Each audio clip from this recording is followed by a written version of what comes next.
This is Chris Collinsworth. Be sure to check out the PFF College podcast as our experts provide insight on all the league's top stories. Every game, every player, every play. Download and subscribe on iTunes or your favorite provider.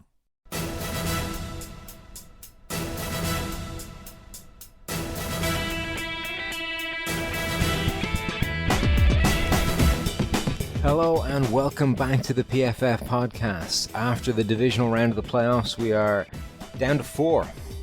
Championship weekend looms upon us. But Mike, what did you make of this round of the games? Better than the first round? Oh, definitely better. Actually, after Saturday, though, I thought it was going to be more of the same. But those 2 games Sunday definitely saved it. That Packers-Cowboys one was one of the best playoff games I've seen in a while, probably since that last Packers 2014 game they had against Seahawks, maybe even the Super Bowl that year, the Seahawks Pats.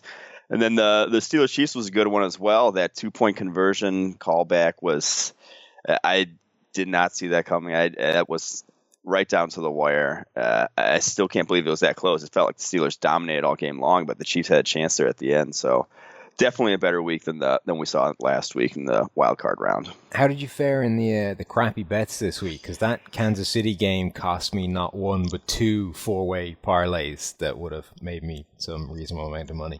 Yeah, I had a week.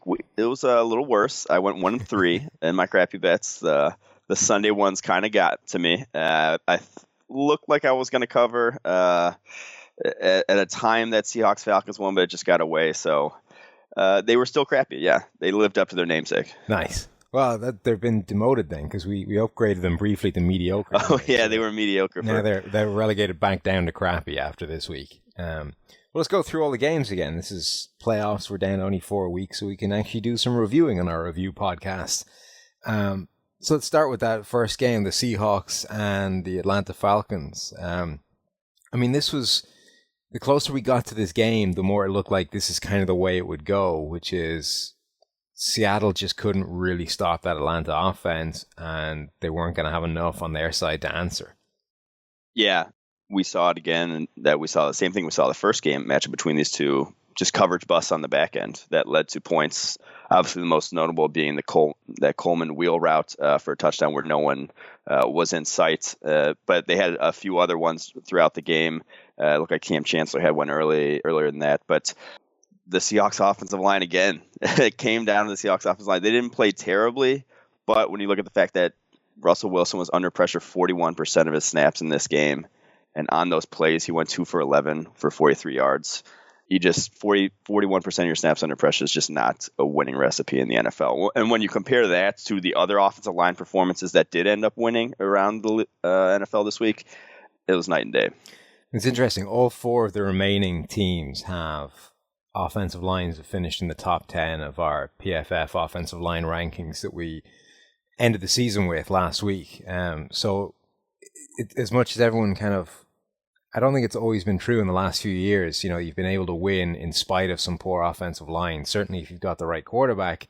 But this year, for whatever reason, the good offensive lines, or the teams that have talent and good offensive lines, are the ones that have been able to reach that Final Four. And the Seahawks, it's just been a bridge too far for a team that, you know, as much as they seem to continually claim that it's not a deliberate tactic to, you know, spend nothing on their offensive line and just patch it together with scotch tape and baling wire. But whatever has happened, that's the way it's gone. They've ended up putting nothing into that offensive line, and they've basically got nothing out of it. Yeah, when you're giving up multiple pressures to a guy like Brooks Reed, you're in trouble. He's not a top tier pass rusher by any means, and that Atlanta, basically that defensive line as a whole, is not anywhere near. It's not a very good defensive line at all. They really only have one guy in Vic Beasley that, you know, is, I would classify as dangerous pass rusher. And yeah, I think when they total 24 total pressures that they got in that game, that's just you can't do that against a team like the Falcons and expect to win. What about Atlanta? Did we see anything from them in this game that we weren't expecting? Anything beyond kind of business as usual, and they were just too much for Seattle? Yeah, I mean, this was the team Atlanta's been all season long. Basically, you can't stop that offense. You're not going to stop that offense. You can contain them at times, but they have so many avenues with which they can beat you that they're gonna have success in one of those. And again, they had success in all of them. Basically, they ran the ball well, they passed the ball well. It was tough to stop. I'm sure part of this is familiarity with the system, given the coaches in Atlanta. But it was amazing how easily they were able to free Julio Jones from the attentions of Richard Sherman, who was ostensibly shadowing him. But we talked before about how you're not really shadowing a guy if you're not going to follow him to the slot. But also Atlanta were able to use stack formations and bunches and that kind of thing to basically completely free Richard Sherman away from him, because he would have to play off the line of scrimmage. So, they would just stack Julio Jones behind somebody, run a slant behind the clear out route, and Richard Sherman was like playing 7 yards off, and it's like a free first down.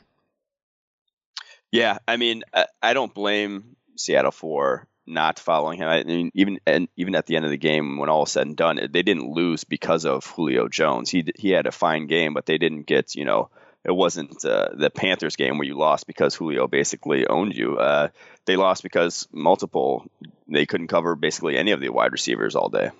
This is true. Yeah, that's a reasonable problem when you can't cover anybody in the opposite team. What about the next game then? We'll come to the Houston Texans and New England Patriots. And I really feel sorry for this Houston defense, because they played really well in this game and still saw 34 points go up on the board. Now, okay, one of them was a return, and another one came off a really short field after a turnover. But they deserve something out of this game. It's just that the offense was so completely and totally inept on the other side of the ball. They never had a chance. No, I came away from this game with three big takeaways. The first is that Tom Brady is human, and he can still play, a subpar game in the postseason.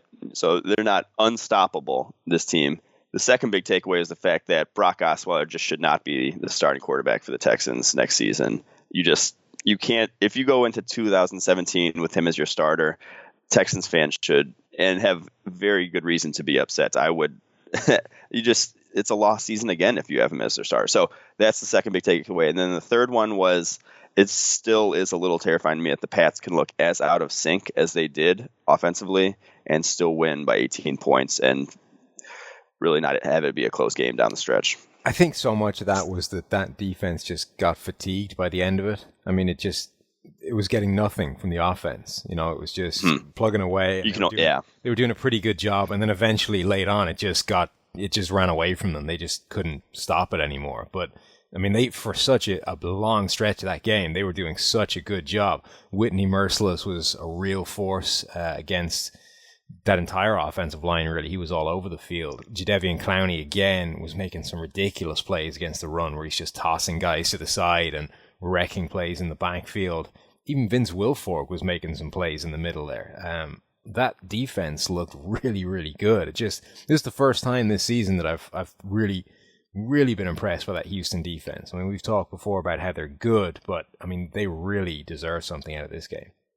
The Texans defense, or the Texans as team as a whole, actually really reminded me of those Jets teams from about 2009, 2010, where it was just, they would play fantastic all game long, and it would be, it'd be down in the fourth quarter and be 10-3 or 10-7. They'd be down. And it's like, this defense is dominating, but they really are still and it really just can't overcome it because of Mark Sanchez as a quarterback, because you had nothing offensively in that Jets team. And that was the Texans all season long.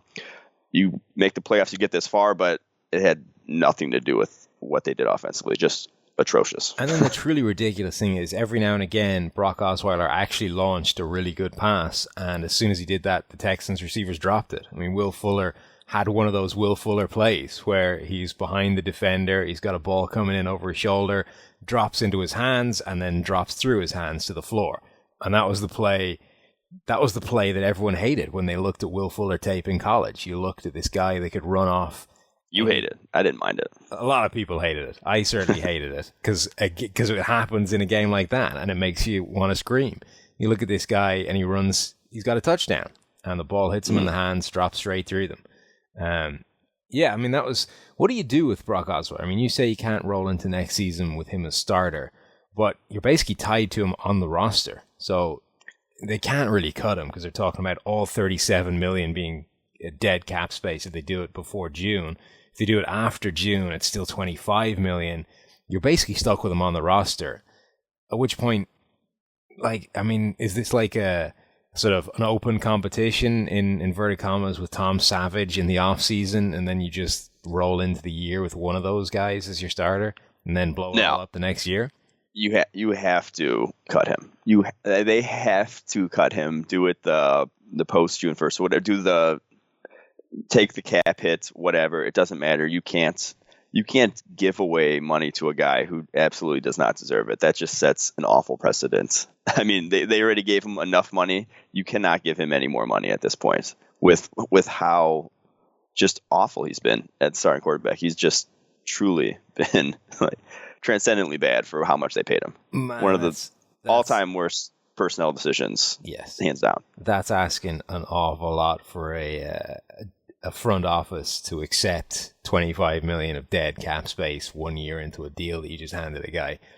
It's one of those. I mean, we saw the Saints do something similar with Junior Gillette after he got his that video of him hitting someone with a belt. They took like a $22 million bath 1 year because it was like $10 million on top of what he was supposed to get. When the guy doesn't belong on the team, when you don't have he's not providing any sort of value, and almost hurts by being there by the fact that you feel obligated to play him. I think you just have to move on. I think it's a lot easier to justify that kind of decision in a Junior Gillette kind of situation where you're like, look, this came up, we can't have that, we've got to move on, as opposed to just, we absolutely blew this decision and the guy's been so bad that we need to get him the hell away from the roster as soon as humanly possible. The thing that I think is really impressive is that, I mean, we said in the offseason this was the worst move in the entire offseason. There was just nothing in his tape that we'd seen in 7 starts in Denver that suggested he was going to be the starting quarterback. And it was basically a leap of faith, a complete and total guess. And they were saying, they'd seen 10 throws or whatever that showed that this guy could be a franchise quarterback. But the thing that is, I think, most stark about this season is that there's been no upside. Like, it's not like a guy who, you haven't even seen like a Ryan Fitzpatrick kind of quarterback who's been terrible, but at least there's every now and again there's a really nice pass in there where you think, okay, if we can just eliminate the 15 bad ones between these good ones, we've got something good. There's just been nothing with Osweiler. It's just been wall-to-wall suck. Yeah, I think people just assume that because he's 6'7" and 230 that he has this prodigious arm. He has one of the weakest arms of any quarterback in the NFL right now. He floats so many balls, and we've seen it the past 2 years. He's had the fewest deep passing yards of anyone because he just can't. It's actually a prohibitively weak arm. So he just can't fit into windows on those posts and those things down the field that you should be hitting. It just, he has, if he was 6 feet tall or 6'1", he might not even be in the NFL right now. It's just, I think it's just a fact of life. So the average quarterback in the NFL has a passer rating of about 88, all told, all their throws in. Brock Osweiler, when under no pressure whatsoever this year, has a passer rating of 83. So you're talking 5 points worse than the average quarterback total passer rating when he's throwing from a completely clean pocket with no pressure whatsoever. For some kind of context there, Matt Ryan, I think, leads the league up with a passer rating of like 120 something when he's kept clean. So you're talking like a 50-point swing, 50 point swing. Yeah, 128.9 is Matt Ryan's passer rating when under no pressure whatsoever. If we're piling on Brock Osweiler here and pulling out our favorite incompetent stats. My favorite is the fact that when he targeted DeAndre Hopkins this year, he had a passer rating of 60.5, which is, I mean, that doesn't even seem possible. You could throw up jump balls to DeAndre Hopkins on the sideline 20 times a game and have a better passer rating than that. I feel like he just 60.5. That's awful. What makes that 4 touchdowns to 9 picks. What makes that really impressive is when you look at a year ago and DeAndre Hopkins had a passer rating of 93.8 when thrown to him, and he had a sequence of terrible quarterbacks.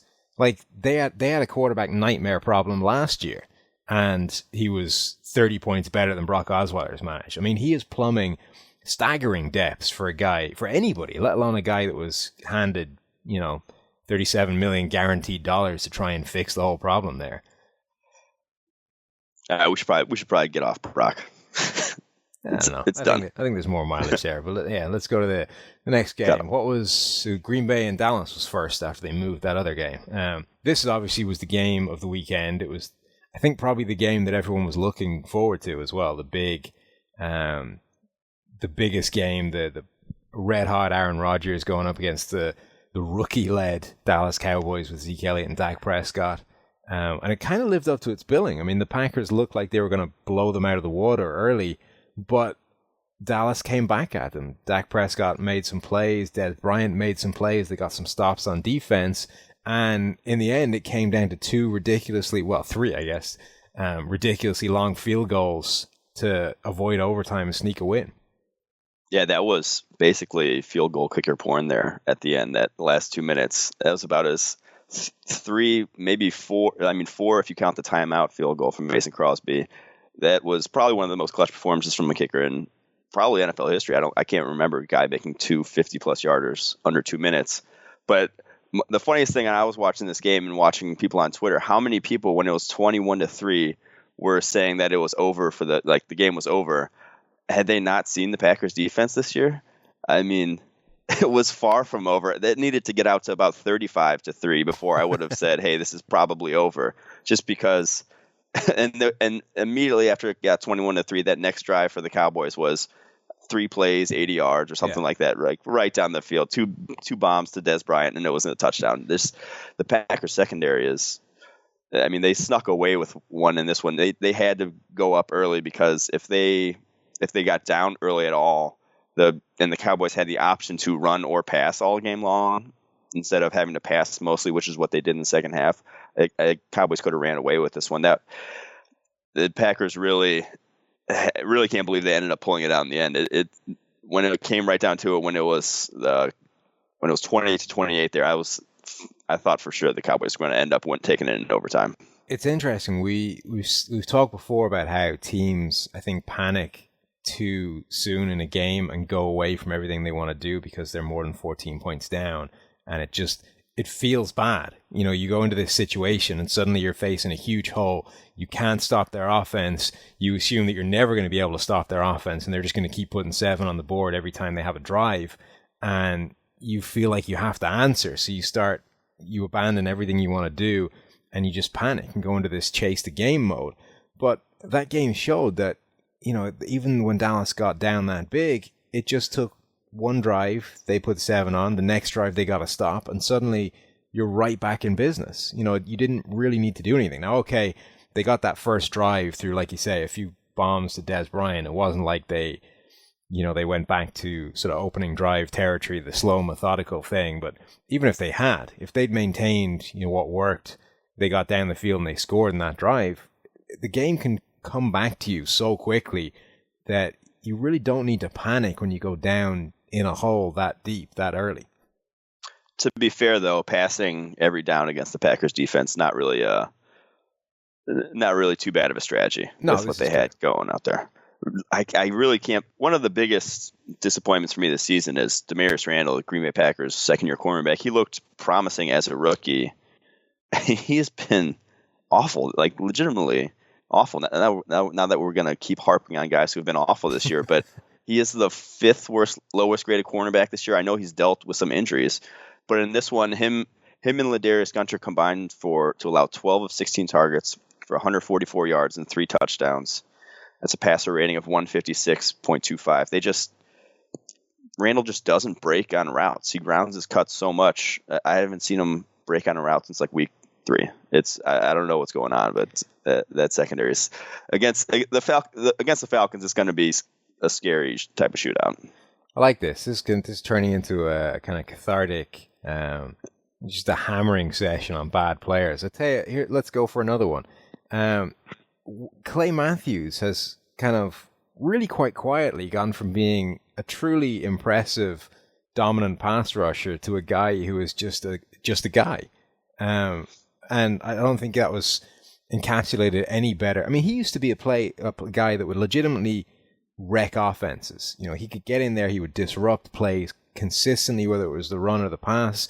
He was a genuine thorn in the side for all offenses. And now he's just not. He's not a guy you even have to particularly factor in. And I don't think that was summed up any better than when Zeke Elliott pretty much stole his soul with a spin move that just left him grasping at thin air when he should have had a tackle for loss on a play. Yeah, I mean, Nick Perry has to be taking snaps from him more down the stretch, and Julius Peppers, just because, and we saw it against Tyron Smith, he just wasn't beating Tyron Smith. The way he gets a lot of his pressure nowadays is looping inside on stunts, which he's still good at. He still, has some quickness, but I don't know why he can't win the edge anymore. The only guy he won the edge against consistently this year was TJ Clemmings, which I could win the edge against, so... It's a lot of times people say things like that, but with TJ Clemmings, I think there's a pretty good chance it's true. Like I do, I do too. I would genuinely fancy our chances of getting around TJ Clemmings. It just 1v1, one-on-one pass rushing drills a little bit. That tends to be my kind of. I have a list of players where you're watching the college games in particular, where you're looking at it, you go, you know what? I'm pretty sure I could do better than that. And it doesn't happen in the NFL, but in college it does come up every now and again. But TJ Clemmings, I think, could possibly fit that category. I was going to say, we have bashed on Packers defense a lot, but Kenny Clark, the rookie nose tackle, has actually, over the past handful of weeks, lived up to his first-round draft billing. He was an impact player in this game, and that's going up against an interior where you would not expect a rookie to make an impact. He was their highest graded defensive player outside of Micah Hyde in this one. 3 pressures. He's over the past 4 weeks had his 4 highest graded games. So him coming on strong here at the end, that's been big for them. It's kind of reminiscent of what B.J. Raji did down the stretch in 2010 for them. Let's talk about Aaron Rodgers for a second, because he came up with a couple of ridiculous plays in that game, including what essentially was the last significant play on offense, which reportedly was just drawn up on the fly. It wasn't actually a called play. Rodgers just went like full sandlot on it and told people where to run.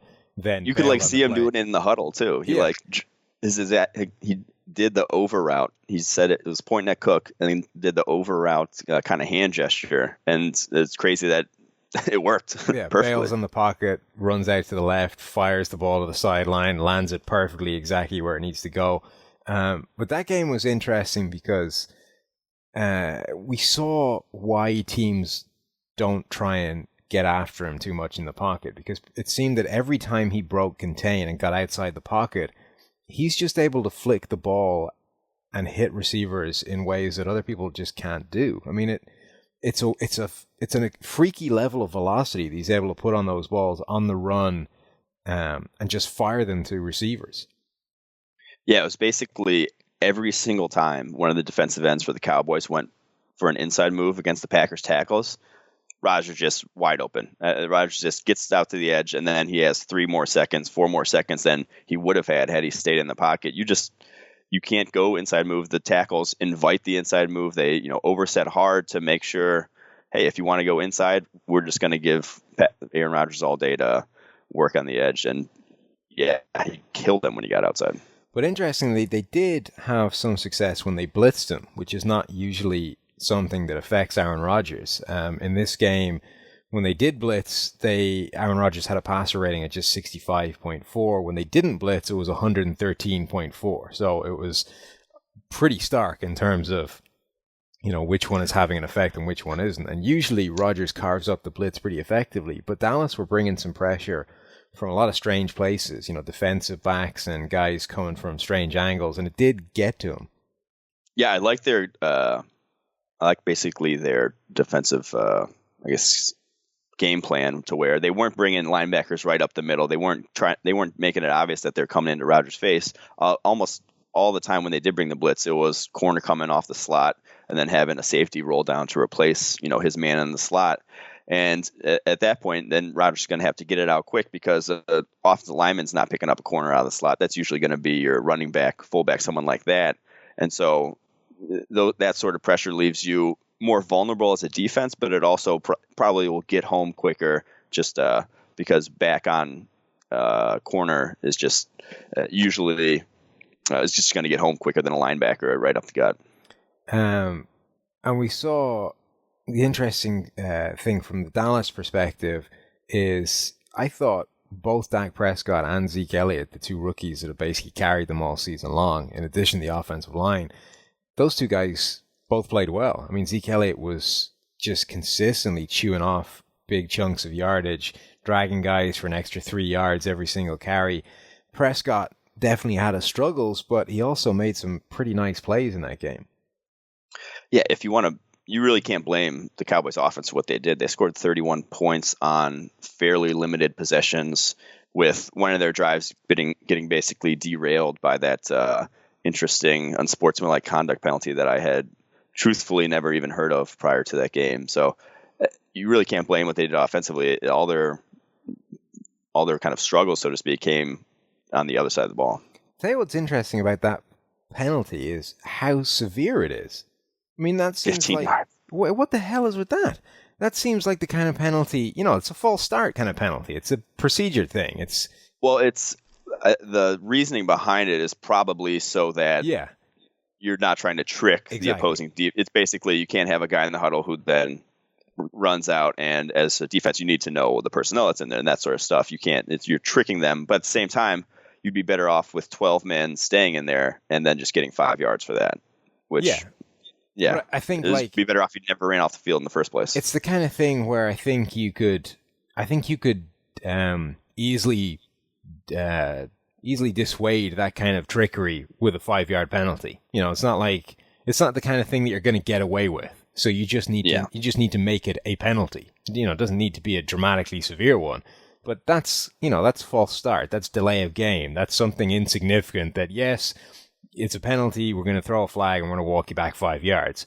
No, we're not going to destroy the drive for it because it was a goof. It's not like they, deliberately set out to do anything. And even then, it was on the borderline in terms of, it's not like they had 12 guys in the huddle and then, they were literally swapping them out and one guy just happened to be all the way in before they got to the point of bringing him out again.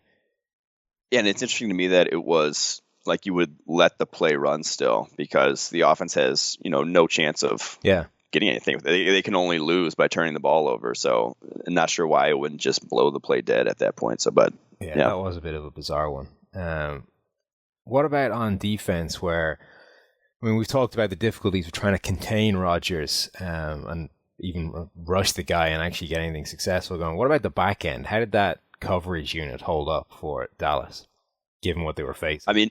I think the thing that surprised me most was what happened with Sean Lee. He got burned on the Richard Rodgers touchdown early, which him giving up, 5 yards of separation to Richard Rodgers on basically a sort of a stutter and go. He made a little inside move at some point, but it was nothing drastic to where you'd expect Richard Rodgers to absolutely burn Sean Lee down the field, but he got that. And then obviously Jared Cook had success against the middle of that defense as well. We thought the linebackers and safeties for, Sean Lee, Byron Jones, we thought those guys were sort of the strength of their coverage unit.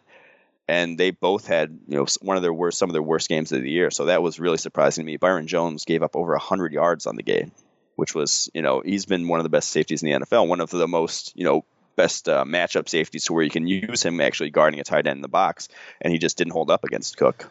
I've never really noticed it before, but Green Bay's tight ends are big guys. They made Sean Lee look tiny. Richard Rodgers in particular on that little stutter and go touchdown thing. Sean Lee looked like a child trying to scramble after him and recover the lost distance.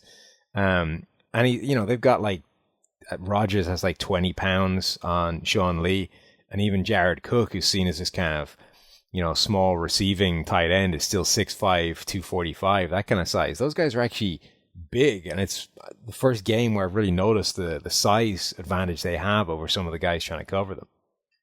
Well, Cook's always been a freak of nature, just the fact that the ball clangs off his hands like it's wearing oven mitts. But the fact that he only dropped one in that game, the one down the seam at the end, which was a debatable drop, was probably the biggest win for that Packers offense. And then came up with the huge sideline clutch Marvin Harrison best catch of his career. That'll do something to repair the image of you as a pass catching tight end.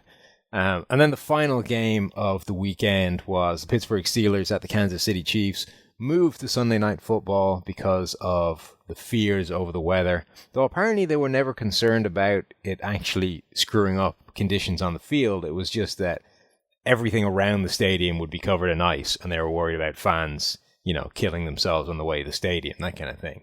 So we were never actually in danger of the game being ruined, as we have constantly complained about over the course of this podcast. So I think that's a good thing. Yeah, it was a good thing that it did not get ruined, thankfully. It was such an interesting game because I was actually doing the live analysis for the Steelers, and just grading-wise, it was dominant. The Steelers' offensive line was not losing. The Le'Veon Bell was making plays, and then it just seemed like, third down, batted pass, all of a sudden the drive ends, and it's 3 points, where it seemed like there really should not have been much stopping the Steelers, but for the Chiefs defense to put up only 18 points in that game, they did their job well. It just the other side of the ball didn't hold up their end of the bargain. How on earth? What's behind the sudden emergence of Alejandro Villanueva as a legitimate left tackle? This guy, he was always an interesting story because he was a wide receiver at Army, and a wide receiver at Army becoming an NFL left tackle is just a great story. But he was never actually a good player at the end of all that. It was just, he's a guy that used to be a wide receiver at Army. But all of a sudden, he's become a legitimately good left tackle. Yeah, I think that bodes well for George Fant's prospects with the Seahawks. Just because if you can at least even be on the field, if you can be better than TJ Clemmings in the first 2 years of your switching to offensive tackle, you can at some point be an elite offensive tackle. Maybe if like Alejandro Villanueva has been over the past 6 to 8 weeks, he's been one of the best offensive tackles in the NFL. Offensive tackle is more about athleticism and movement skills, and then because if you don't have the requisite athleticism at the position, guys can kill you play after play after play. I don't care how technically sound you are. If you can't actually get out of your stance and get to 6 yards deep, you just won't be able to block guys like Vic Beasley, guys who have first steps and can get deep. So a lot of it has to do with athleticism, and he's obviously athletic if he can play wide receiver in college. So he has been fantastic. It's been actually huge for this defense. Only 4 total pressures over the past 4 games, that's fantastic. Yeah, well, the guy, he's given up 6 sacks in the season, but 5 of them came in the first 6 games. So the last 10 weeks, he's given up 1 sack. But it's both sides. It's not just, he suddenly kind of figured out his pass protection. He's been way better as a run blocker. Guy's been crushing people over the past few weeks on some of these down blocks and even on some power pull blocks against Kansas City. I mean, he was a guy that this has just been a massive improvement. I wouldn't have said, this is completely out of the blue. Even the first half of this season, he wasn't particularly good. It was more of the same, maybe a little bit better than before. And then week 10, week 11, it was like a switch got flicked, and he just completely became a different guy. It is rare to see a mid-season type of transformation. Usually it's, a guy from year 1 to year 2, yeah. All of a sudden the light bulb turns on. Year 2 to year 3, it happens in the offseason because it's not like you're working on technique in practices during the week. You're working on the plays that you're supposed to be running and, executing those correctly. But yeah, we've seen just an absolute turnaround. A guy who now I would classify him as one of the better left tackles in the NFL. Just from what we've seen, he very much looks the part. It doesn't look like a fluke at all. Yeah. No, and that's now given this Pittsburgh Steelers team a really dominant offensive line. It's been building that way for a while. They always had a reasonably average one, and then they've been getting better and better. But this is the first time where there has been no weak link. Before it was Villanueva. You had 4 pretty good linemen, and then you had this problem at left tackle. Now there's no problem. This is 5 guys that are all playing good at the very minimum. Some of them are playing fantastic stuff at the moment. And so, that gives them a platform that they just haven't had before. You've got Le'Veon Bell, who obviously is a devastating weapon. You've got receiving weapons. You've got Ben Roethlisberger still not playing his best, but suddenly to counter that, you have one of the league's best offensive lines to help him. Yeah, Ben Roethlisberger was under pressure 3 out of 32 dropbacks in this game. And it's not even like there was some quick passing stuff, but there were a lot of dropbacks that took a long time. And even actually one of those pressures was Ben Roethlisberger's fault. He held the ball about a little over 4 seconds, took a sack, which is just too long to expect an offensive line to hold up. So to give your quarterback fewer than 10% of his plays to be under pressure is just unheard of. And for the Chiefs defense, you can't really expect to run a high level defense not getting after the quarterback that much. Yeah, 40% of Roethlisberger's dropbacks in that game took over 2.6 seconds to come out. So there were plenty of times where they were pass blocking for a reasonable length of time and still nobody was getting anywhere. One more thing that came out of this game was Kansas City runs some of the most unique and cool stuff you're going to see. But on both sides of the ball, there were some really interesting wrinkles that come out of that offense seemingly every week. I mean, they were doing some clever stuff with jet motion to Tyreek Hill, and then they were using that to widen the Steelers' outside linebackers, and then like tossing a shovel pass up the middle into the big gap that they just opened up. They were also doing stuff at like a full house backfield with, a deep tailback, a quarterback in essentially a lengthened pistol, and then a fullback either side of him. But they did seem to get a little too clever when they dialed up a blitz that then called for Justin Houston to cover Antonio Brown one-on-one down the field, which went about as badly as you would expect it to go. The only surprising part about the results of that play was the fact that it took Ben Roethlisberger, so long to realize the fact that, Antonio Brown's being guarded by a guy who's basically a defensive end. He has no right playing, has no business guarding a wide receiver, let alone arguably the best wide receiver in the NFL. It was, they should have, at some point, someone should have recognized that was a possibility and tried to check out of that call, because that was one of the game-changing plays that, put them behind the 8 ball early. And so I tweeted a picture of Houston like 5 yards behind Brown with his hand up, waving for the ball, Houston running like his life depended on it, knowing there's no chance he's ever getting anywhere near him, saying, this play needs to be destroyed right now. And people were saying, well, they dialed up the blitz and guys missed the sack and it worked, essentially. You're like, but it wouldn't have worked if Roethlisberger had just realized what it was and tossed the ball immediately to the left. I mean, it's only because he was working the other side of the field first that was, that it got as close as it did to working. But if he just dropped back and his first read was to the left side of the field, that's a touchdown immediately. Yeah, Houston dropped into coverage 21 times in the regular season. And they dropped him into coverage 9 times in this one. They actually didn't blitz much at all. I think they only blitzed four times in the entire game. Really tried to, let Ben Roethlisberger. They let him have his time, and I can't get on board with letting Justin Houston run 50 yards down the field in coverage. No.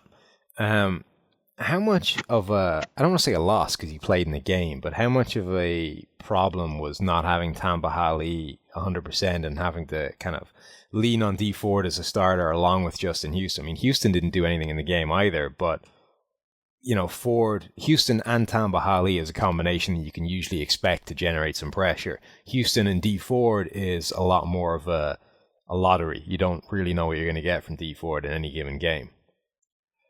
Yeah, Ford, I mean, he got shut down. He's not a guy who's either, and he's not going to be an impact player against the run. So, I mean, it really, I'm surprised that they didn't get Hali out there more, even just for a rotational. Playing D Ford 56 snaps and Hali 7 just seems like you're wasting a guy. If he's going to play 7, if he's healthy enough to play 7, I should have been healthy enough to play 20 to 25. So that was surprising to me as well. 11 sacks for Ford in the first 10 weeks of the season, and 1 in the remainder of the season, and that came last night.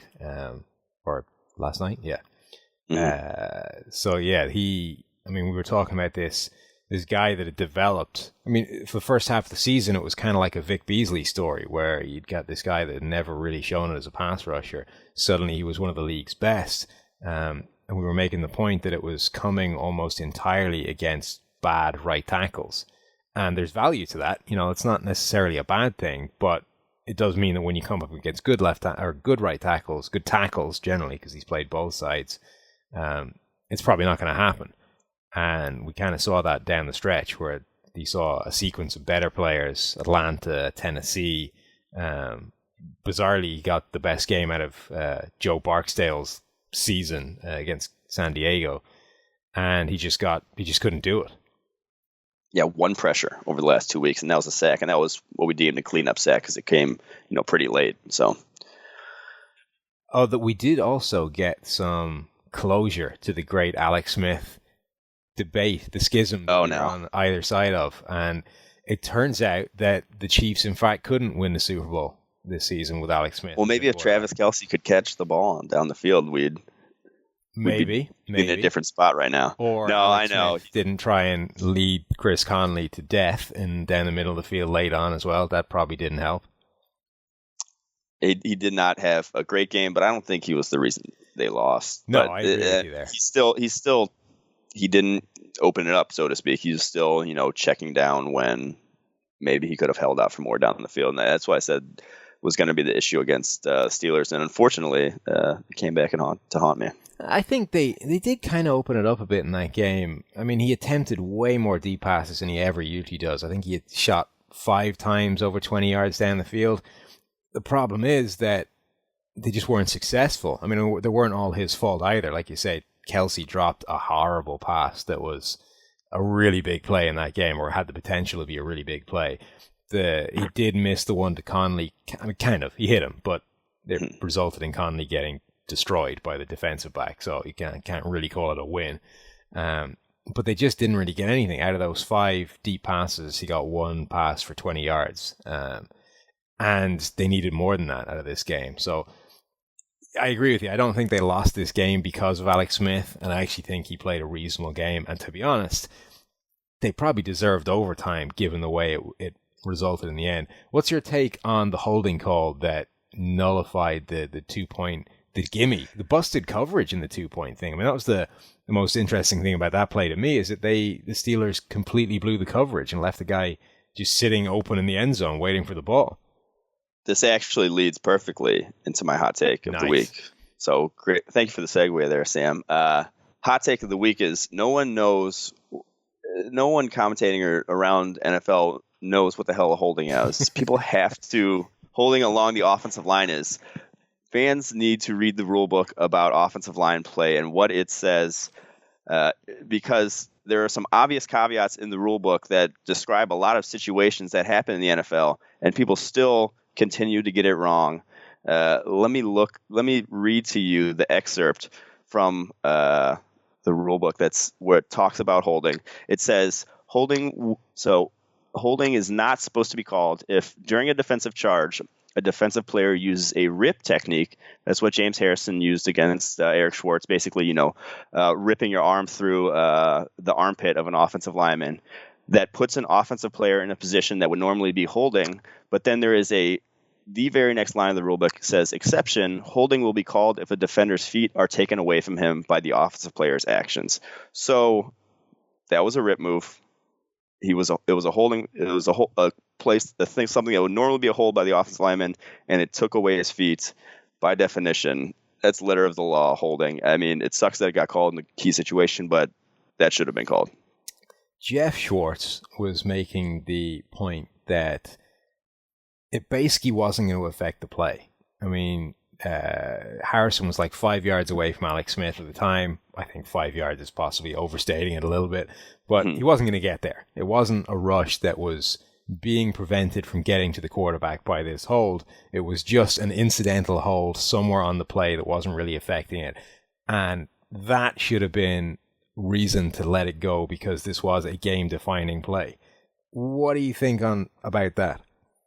There is also in the rulebook, it says if it's not close to the point of attack of a play, but if you're along the offensive line and there's a quarterback in the backfield, I'm pretty sure that constitutes the point of attack of the play because you're attacking the quarterback. So, I mean, I agree in some situations that's the case, and it also says if if the ball had been thrown already, you can't call holding. So that wasn't the case in this one, but people need to read the rulebook and see what it says because that was textbook holding. And there was people were complaining about a still shot in the Packers Cowboys game, the very last play from scrimmage.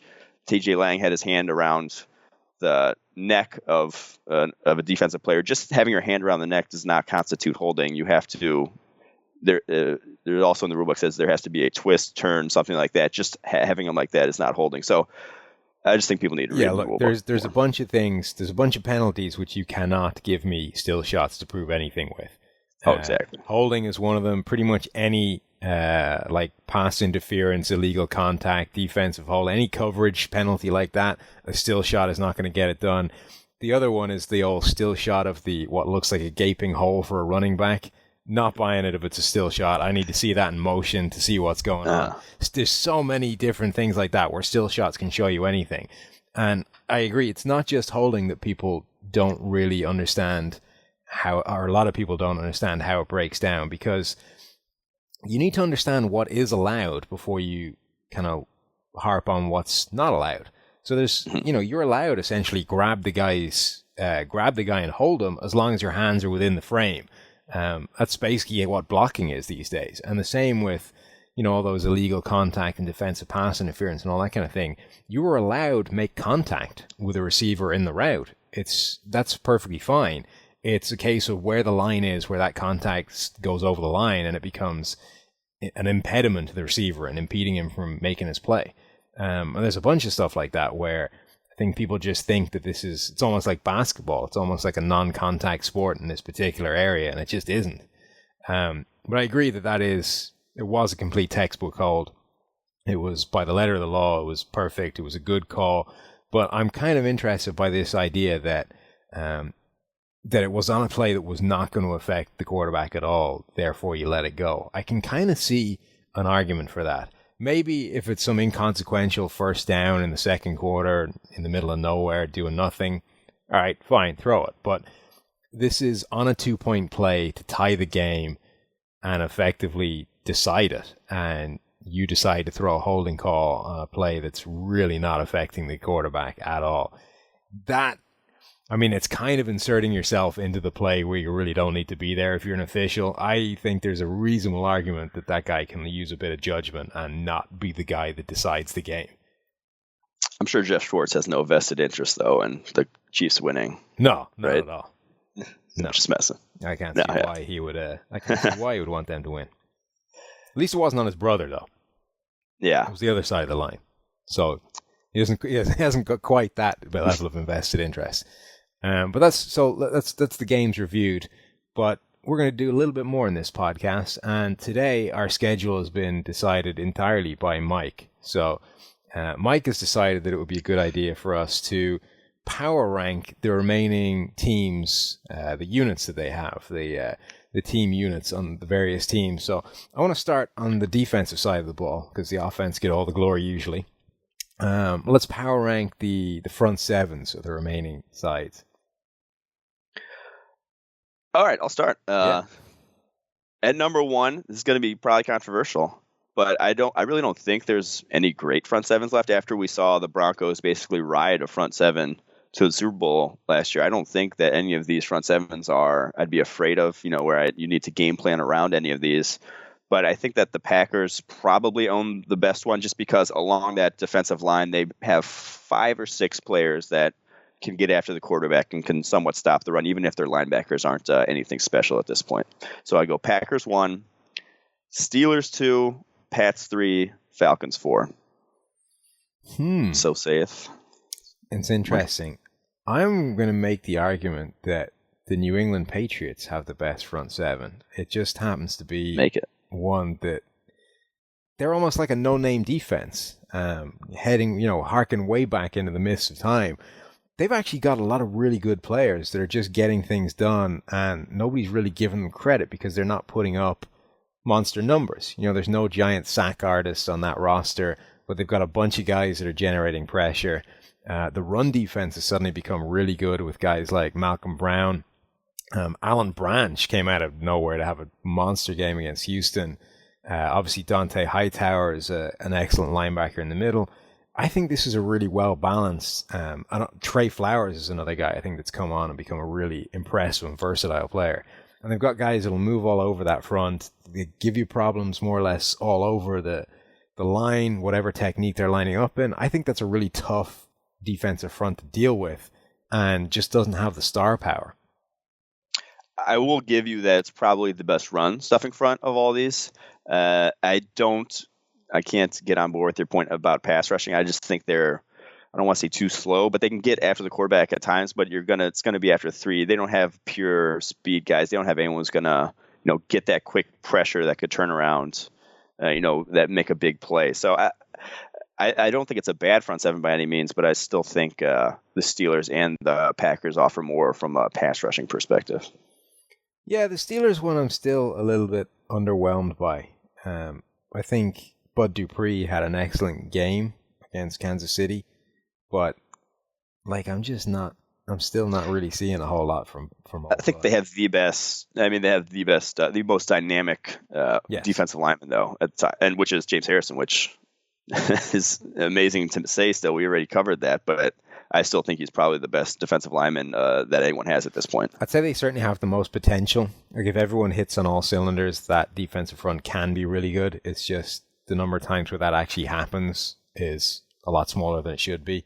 Guys like Ryan Shazier can be anything from amazing to terrible in a given day. Lawrence Timmons is kind of the same, like a slightly lower variance version of the same thing. I can see that. And then I think you're right that Atlantis is definitely the worst of the 4. And that's just a case of where you valued the Green Bay front 7. What about the secondaries of all the 4 remaining teams? Fire away. Secondary, the Pats are unquestionably number 1. I don't think that one's even really close at this point. Then number 2, I'll go Pittsburgh.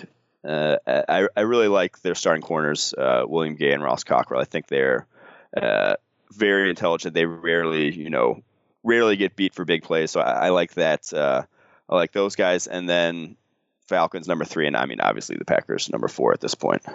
And especially if I never got to see what Morgan Burnett's injury prognosis one is, but if they miss him, that's another huge blow. So, yeah, Artie Burns has really come on over the second half of the season as well. He was a guy that I wasn't wild on. I thought he was very raw when they selected him in the first round. And certainly for the first half of the season, he was getting pretty much picked on, beat up on. But the second half, he's really improved. And people are saying the same thing about Sean Davis since they moved into safety, but I don't actually know that that's as true. I think he still has his struggles there, but Burns has been impressive. Agreed. All right. Where do we go? We went New England there, number 1, Pittsburgh, number 2. Was it Atlanta 3? Atlanta 3. Yeah, I can't really argue with that order, I don't think. Let's go to the fun one. This is the one that's going to cause all the hate mail, all of which will have to go to you because this was your idea. Power ranking the 4 remaining quarterbacks. I just think at the moment, the way he's played, I would go Aaron Rodgers number 1. If you look at the fact that they played 4 of the top 6 scoring defenses over the last 6 weeks. They played the Seahawks, the Vikings, the Giants, the Cowboys. I understand the Seahawks wasn't full strength, but 4 of the top 6 scoring defenses from this year, and they averaged 33 1/3 points against those teams. That's just, and with, some semblance of a running game, but they're still passing that ball 60, about 2/3 of the time. It's still all on Aaron Rodgers' shoulders to move that offense. And I mean, he's lights out, been absolutely lights out. So Rodgers 1, Brady 2, Ryan 3, Roethlisberger 4. Yeah, I think whatever happens, Roethlisberger's 4. I think he's the only guy that's not playing kind of his best football right now. He hasn't been on the same level as those 3 guys over the course of this year at all. If it was a year ago, Roethlisberger would be in the conversation, but now, no. I agree with you on Rodgers. I think if for no other reason, then I can't give you a way to defend Aaron Rodgers right now. There's nothing you can do about it. I mean, we talked all last week about this. There's no strategy you can actually employ that you're reasonably confident is going to limit him, and you're going to be able to succeed with. I think you can at least have a plan to beat Tom Brady and Matt Ryan. It may not work, and they may overcome it anyway, but at least you know what you're trying to do. With Rodgers, I don't know that you even know what the hell you want to do to try and stop him. I think there's a reasonably interesting case, though, for Matt Ryan versus Tom Brady. I think that one's close, Okay. especially given the game that Tom Brady just had, where he did face a legitimate defense. Tom Brady finished the season with the highest PFF grade we've ever given a quarterback over the past decade. He has played virtually flawlessly since coming back from that Deflategate farce of a suspension. But he has played an incredible cupcake of a schedule. And there are some incredibly weak defenses there. And then when he did face a legitimate defense in Houston, suddenly he started to look a little bit more human. Whereas Matt Ryan comes into the playoffs, faces also a legitimate defense in Seattle, and doesn't really seem to kick him off his game at all. We saw Matt Ryan still have a pretty good game, looked comfortable under pressure in a way he hasn't in the past, was able to, get the ball to guys and still make plays despite heat coming down on him. I think that one's actually pretty close. I'll give you that. It's pretty close. I don't know. We'll see how they both play this week. And I think it was more aberration than anything else for Brady. He made some throws that you just haven't seen from him all year. So I'll give him a pass for one bad game, and I'll stick with Tom. Plus, obviously, Tom Brady's been declining since 2014 or whatever it was. So, it's only you're natural. just...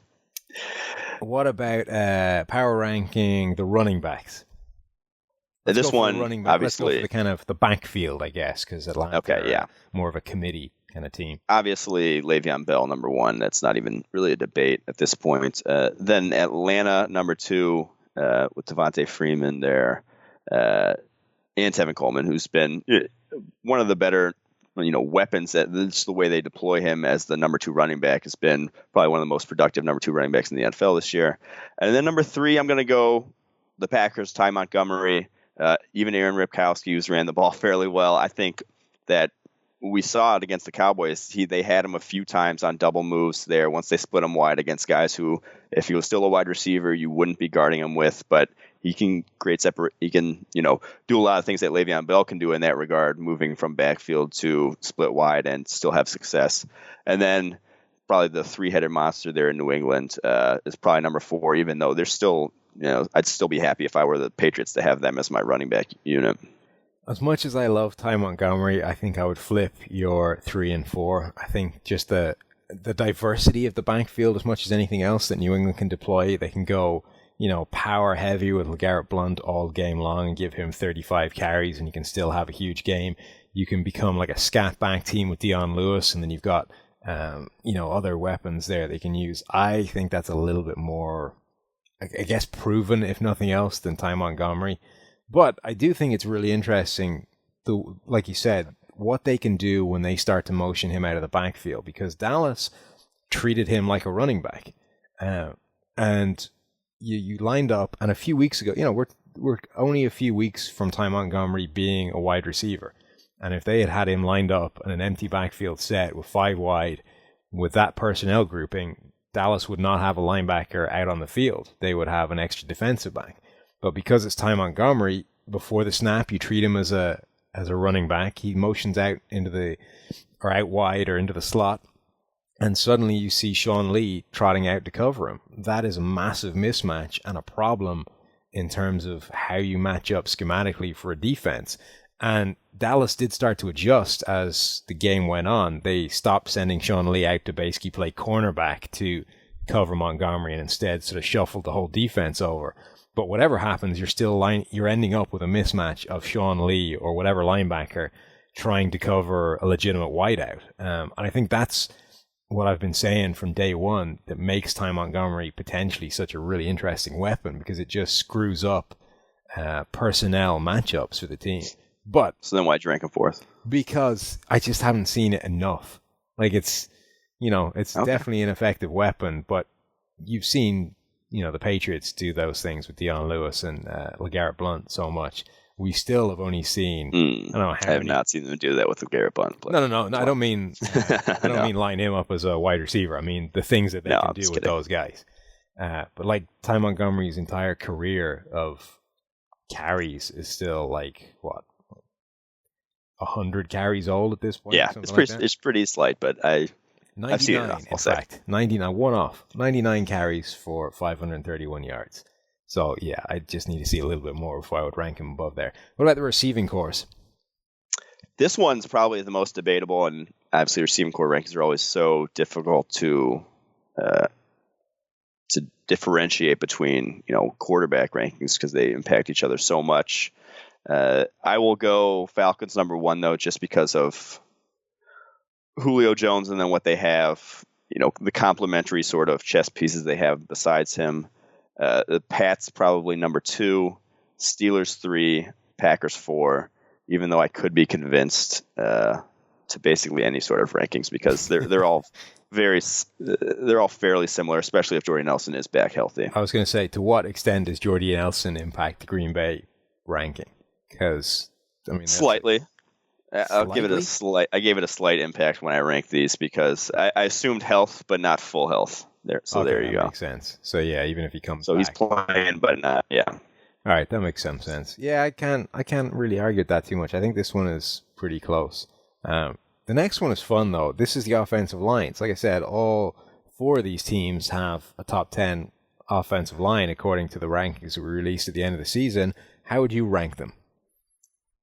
I would go at this point Steelers 1 from basically what we just talked about. The fact that Alejandro Villanueva is not only looks like a competent left tackle at this point. He looks like one of the best left tackles in the NFL, and that just basically adds to a unit that besides him has, top 10 players at basically every position along that offensive line. So probably the least amount of holes of any offensive line still left, maybe the least amount of holes of any offensive line in the NFL at this point. So I think I'd go Steelers 1, Packers 2, just because of what they do from a pass protection standpoint is still ridiculous. They absolutely shut down the Cowboys. They've shut down everyone they faced over the past handful of weeks. So Packers 2, Falcons 3, Pats 4.